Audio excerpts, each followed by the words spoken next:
여러분, 동맹이란 무엇일까요? 어려울 때 손을 내미는 따뜻한 관계일까요? 아니면 내가 살기 위해 상대의 주머니를 가장 먼저 뒤지는 냉혹한 계약일까요? 오늘 우리는 아주 기묘한 광경을 목격하고 있습니다. 미국은 우리에게 자유무역을 약속했지만 지금은 관세 폭탄이라는 총구를 겨누고 있죠. 그런데 더 흥미로운 건 그 다음입니다. 총구를 내미는 대신 그들이 우리에게 건넨 건 뜻밖에도 원자력 발전소 설계도였습니다. 관세를 막기 싫다면 우리 땅에 원전을 지어라. 이것은 우리에게 기회일까요? 아니면 우아하게 포장된 협박일까요? 단순히 물건을 파는 시대는 끝났습니다. 이제는 안보를 사고 시장을 담보 잡히는 시대입니다. 오늘 워싱턴 밀실에서 오간 그 위험하고도 거대한 원전 빅딜의 실체를 낱낱이 파헤쳐 봅시다. 불과 일주일 전만 해도 설마 했습니다. 설마 세계 경제의 심장이라는 미국이 혈맹이라 부르는 한국에게 20%, 30%라는 비상식적인 관세율을 들이밀까 싶었죠. 하지만 예고는 없었습니다. 미국 정상의 말 한마디에 한국 경제의 대동맥이라 불리는 자동차, 반도체, 철강 라인에 비상이 걸렸습니다. 주식시장은 비명을 질렀고 기업들은 밤샘 대책회의에 들어갔습니다. 정부는 급히 해결사들을 소집했습니다. 산업부, 외교부의 핵심 엘리트들이 가방을 챙겨 워싱턴행 비행기에 몸을 실었습니다. 그들의 임무는 단 하나, 관세 면제 확답을 받아오는 것이었습니다. 하지만 워싱턴 덜레스 공항에 내린 그들을 기다리고 있던 건 따뜻한 환영이 아닌 싸늘한 계산서였습니다. 그런데 말입니다. 협상장에 들어선 우리 당국자들은 예상치 못한 분위기에 당황하기 시작합니다. 미국 측 인사들의 눈빛이 관세 때문이 아니라 전혀 다른 곳을 향하고 있었거든요. 그들이 처음으로 꺼낸 단어는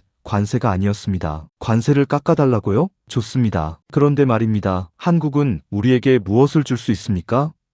미국 협상가들의 질문은 직설적이었습니다. 우리 측은 준비해온 투자 계획과 고용 창출 지표를 제시했죠. 하지만 미국은 고개를 가로저었습니다. 그런 뻔한 거 말고 우리가 진짜 원하는 거요. 예를 들면 미국 땅에 지어질 원자력 발전소 같은 것 말입니다. 순간 정적이 흘렀습니다. 관세를 논하러 간 자리에서 미국은 에너지 주권을 내놓으라고 요구한 겁니다. 그저 우리 원전을 수입하겠다는 수출 계약이 아닙니다. 한국의 자본과 기술을 쏟아부어 미국 땅에 직접 원전을 지으라는 이른바 투자, 보따리를 통째로 요구한 거죠. 협상은 이제 완전히 다른 국면으로 접어들었습니다. 관세는 인질이었고 진짜 목표는 따로 있었던 셈입니다. 그런데 미국은 왜 하필 지금 그 수많은 산업 중 원전을 지목한 걸까요? 그들이 그리는 거대한 그림 속에는 우리가 상상하지 못한 에너지 패권의 설계도가 숨겨져 있었습니다. 미국은 지금 절실합니다. AI 산업의 폭발적인 성장으로 전력 수요는 기하급수적으로 늘고 있는데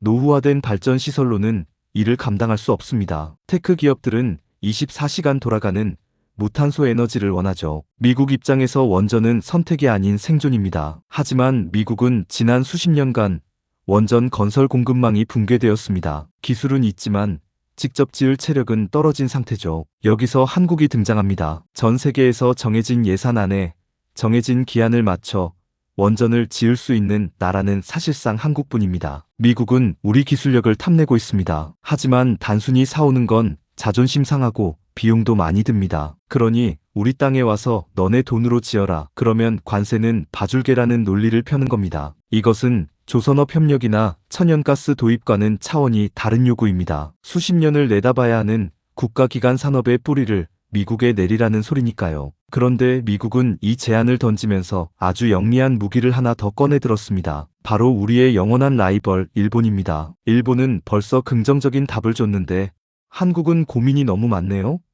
협상장에서 이보다 더 뼈아픈 말이 있을까요? 미국은 이미 일본과 상당 부분 교감을 마친 상태였습니다. 일본은 총리가 직접 나서서 미국의 요구에 화답하는 모양새를 취했죠. 미국은 한국 당국자들에게 끊임없이 일본의 사례를 들이밀었습니다. 일본 기업들은 미국 내 SMR 소형 모듈 원전 시장에 이만큼 투자하기로 했다. 한국은 세계 최고의 기술을 가졌다면서 왜 이렇게 소극적이냐는 식입니다. 자존심을 건드리는 이 전략은 한국 정부를 조급하게 만들기에 충분했습니다. 일본이 먼저 치고 나가면 미국 내 원전 공급망의 주도권은 일본으로 넘어갑니다. 한국 입장에서는 관세도 못 막고 미래 먹거리인 원전 시장까지 일본에 뺏길지 모른다는 공포에 휩싸이게 된 겁니다. 하지만 미국의 전략은 여기서 멈추지 않았습니다. 그들은 아예 판을 짜놓고 한국과 일본을 줄 세우기 시작했습니다. 미국이 제시한 구도는 구체적이었습니다. 동쪽은 일본이, 서쪽은 한국이 맞는 게 어때?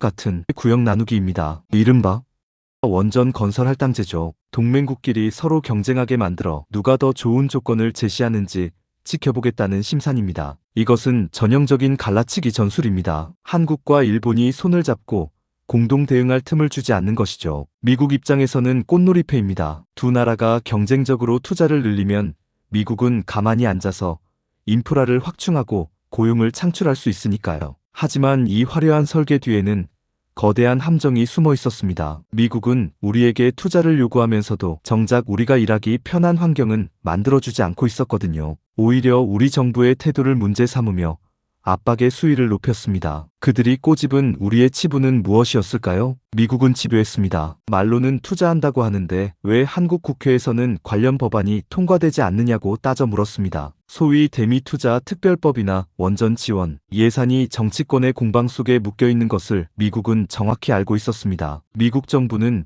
이를 의지의 부족으로 해석했습니다. 우리는 관세를 유예해줄 준비가 되어가는데 한국은 약속을 지킬 준비가 안 된 것 아니냐는 압박입니다. 특히 다음 달로 예정된 일본 총리의 방미 소식은 우리를 더욱 초조하게 만듭니다. 일본 총리가 원전 선물 보따리를 들고 백악관에 들어가는 순간 우리의 협상력은 바닥으로 추락할 것이 뻔하기 때문입니다. 국내 상황은 복잡합니다. 야당은 미국 퍼주기 아니냐고 비판하고 기업들은 수익성이 보장되지 않으면 갈 수 없다며 눈치를 봅니다. 시간은 미국 편이고 우리 정부의 시계는 미친 듯이 돌아가기 시작했습니다. 이 긴박한 상황에서 우리 대통령이 내린 결정은 무엇이었을까요? 대통령의 메시지는 명확했습니다. 일단 미국의 제안을 긍정적으로 검토하되 철저히 상업적 관점에서 접근하라. 이는 외교적 수사가 아닙니다. 미국이 내민 원전 설계도가 과연 우리 기업들에게 이익을 줄 것인지 아니면 밑빠진 독에 물 붓기가 될 것인지 냉혹하게 따져보라는 지시였습니다. 정부 부처는